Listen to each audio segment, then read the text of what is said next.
Hello friends, good morning. ఇవాల్టి వీడియోలో బంగారం వెండి ధరలు ఏ విధంగా ఉన్నాయి వీడియో ద్వారా తెలుసుకుందాం. వీడియోలోకి వెళ్ళే ముందు మన ఛానల్ కొత్తగా చూస్తున్నట్లయితే వెంటనే సబ్స్క్రైబ్ చేసుకోండి.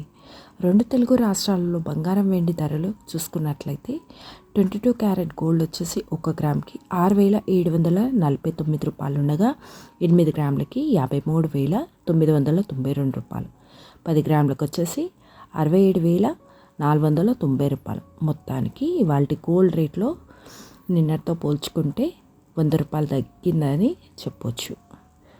అదేవిధంగా 24 క్యారెట్ గోల్డ్ రేట్ 1 గ్రామ్కి వచ్చేసి 7,363 రూపాయలు ఉండగా 8 గ్రాములకి 58,904 రూపాయలు, 10 గ్రాములకు వచ్చేసి 73,630 రూపాయలు. సో నిన్నటితో ఈరోజు బంగారం వెండి ధరలు చూసుకున్నట్లయితే అంతగా మార్పు లేదని చెప్పొచ్చు. అదేవిధంగా ఈరోజు వెండి ధర ఏ విధంగా ఉందో తెలుసుకుందాం. 1 కేజీ వెండి ధర 99,600 రూపాయలు. ఈ వీడియో కనుక నచ్చినట్లయితే లైక్ చేయండి. Thanks for watching.